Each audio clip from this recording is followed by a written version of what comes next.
I'm so excited. I'm so excited to welcome our first guest. Our first guest for Curious Not Critical ever. They're an indie artist, an illustrator, and a member of the furry community. In fact, they've actually come dressed up in their fursona, their furry persona. Welcome, Vix. Hi, Vix. Hello. I'm so grateful that you're here. Thank you for coming on Curious Not Critical with Yasmin. Yeah, of course. Okay, so let's get started. So give me the tea. So who are you? What are your pronouns? And what do you do? Well, I'm Vix. I am currently dressed in the Sparkle Dog version of my character Rika. Incredible. The non-Sparkle version is sitting right over here. Love. I am a non-binary artist. My pronouns are basically whatever ones you want to use, though I primarily use she, her, but again, any work. Can't go wrong. Incredible. I spent all my time drawing animals. That's basically it. And now I'm starting to sew things together. I made this whole thing. I made this thing. Okay, so you're a designer too. So let's add that in. You're an illustrator, a designer. You're an artist. Yeah, I do a lot. Animate sometimes, Oh my God, incredible. Okay, so walk me through this. So for you, being a furry, is it considered a hobby, an identity? What does it mean to you? Well, it's mostly a job. Fair. But it's also my hobby. It is part of my identity because it has essentially taken control of my life ever since I was a child. It's what I spend basically all my time doing. So it's like really, really important to me. Yeah. And it makes me happy.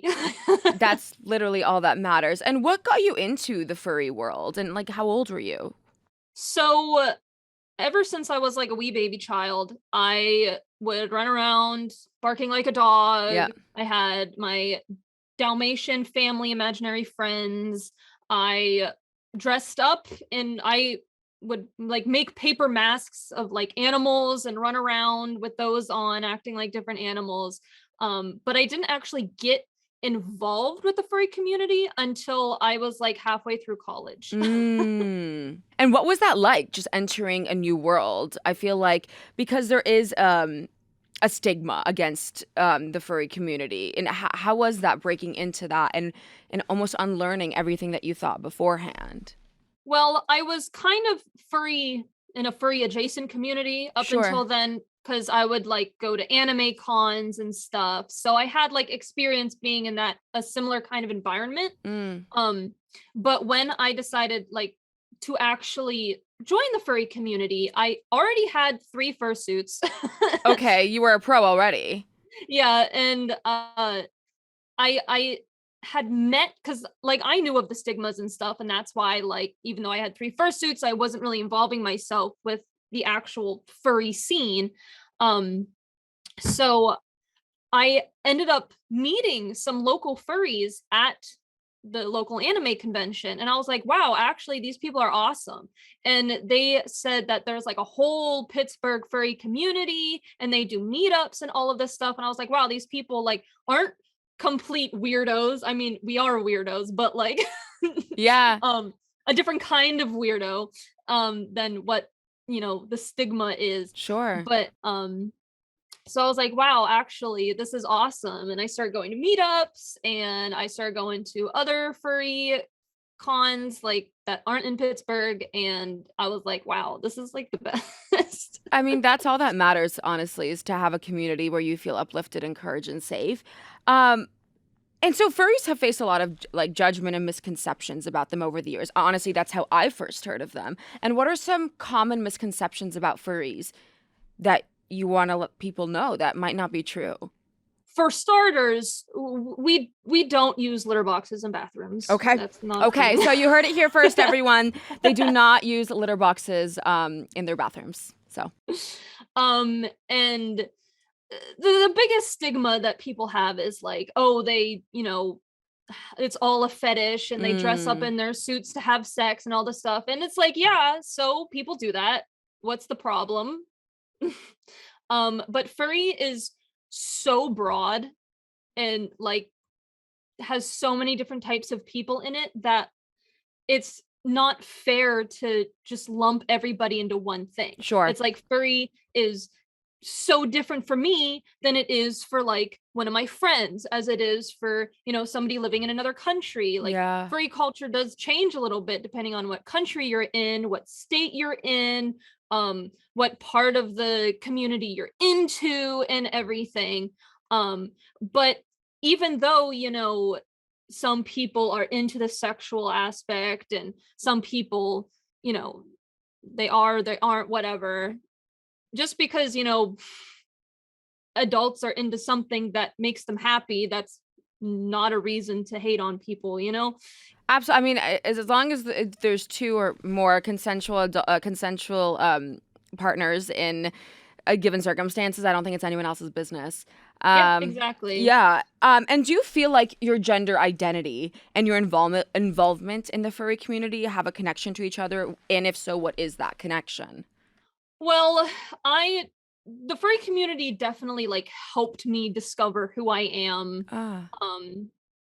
in terms of, me as a person, my gender identity, my sexuality, all Mm. of that, because I was a very sheltered child for the longest time, and mixed between like going off to college and meeting new people and then also joining the furry community and seeing like how many different types of people there are. I'm like, wow, there's so much more here. 100%. And I, met other people that are asexual, non-binary, and I discovered, hey, that's me. That's how I am. And the furry community is definitely very, very queer, like Love. very, very queer community.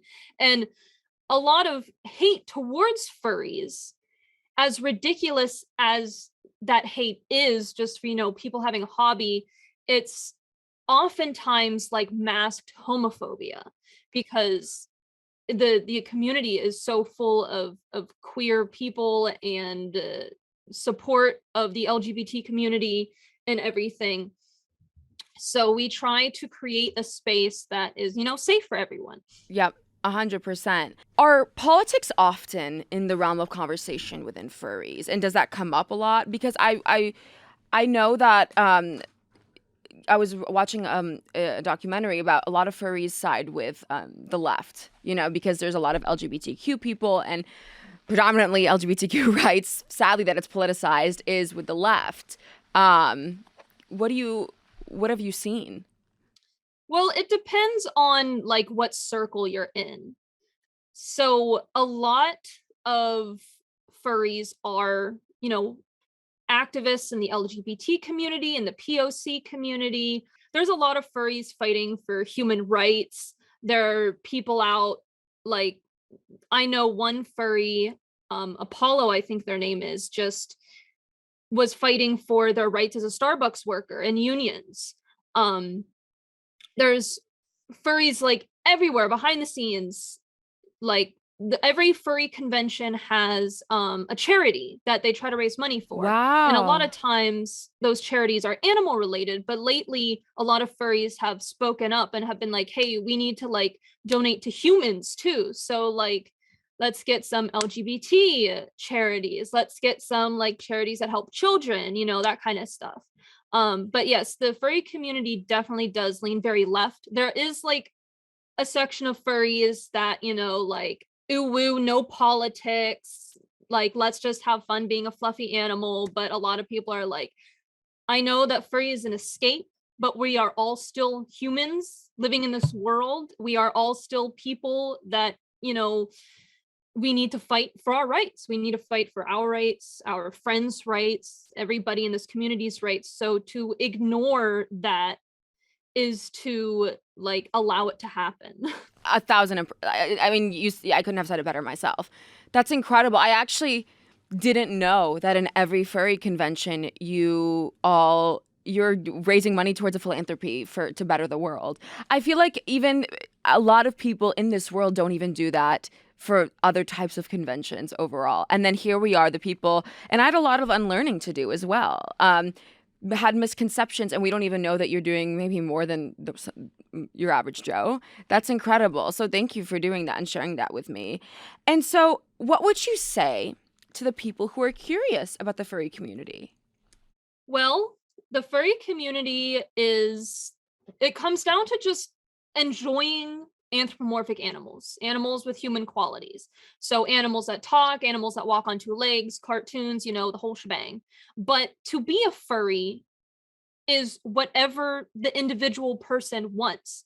So that's why I chose this costume instead of this one to wear. Well, partly because of headphones, Sure. but also because I wanted, to show, there is a person under here. We are all humans, we are all people, we all, have personalities and wants and needs and all that stuff. Yeah. And also, not every furry has a fursuit. Not every furry wants to dress up. Not every furry wants to go to conventions. So you can absolutely be a furry without having any sort of costume, without, going to community events, going to the conventions. Some just stay strictly online. There's there's online furry conventions and VR chat. Literally everything that you're saying, I'm just learning so much from you. And that is something very important about this segment, is about being curious, not critical. Yes. Because if we approach every situation with curiosity rather than criticism, we make a world a more accepting. And I hate the word tolerance. I actually do, because tolerating something means that they're a burden when that's Yeah. not and that's not it. Like, we have to all uplift and support each other. So the furry community is all about supporting, the idea of anthropomorphic animals and celebrating that. And however way you want to do that, whether you want to dress up, whether you just create art, whether you create music, write books, make comics, go to conventions, it's all valid. It's all furry. Yeah. And their age ranges, little kids are involved, people as old as like 90 something are involved. Wow. And still dress up despite everything. Yeah. These things are heavy and warm and everything.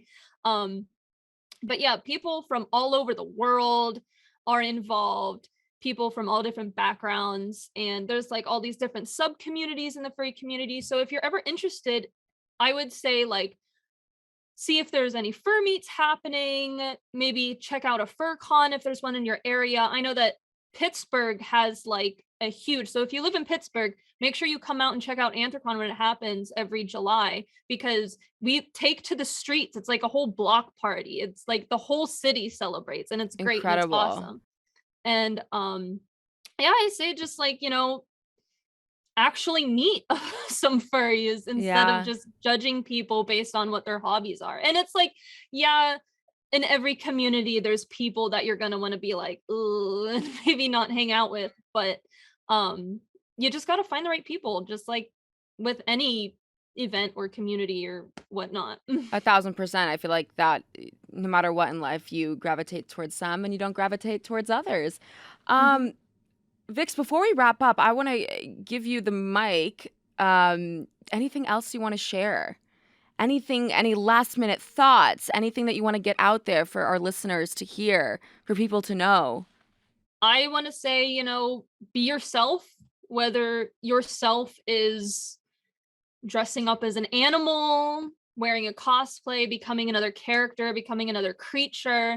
It's all fun. It's all just enjoying who you are, enjoying the people around you, enjoying just, getting away from life for a little bit, or just experiencing life in a completely different way. It's for some people, this is 100% an escape.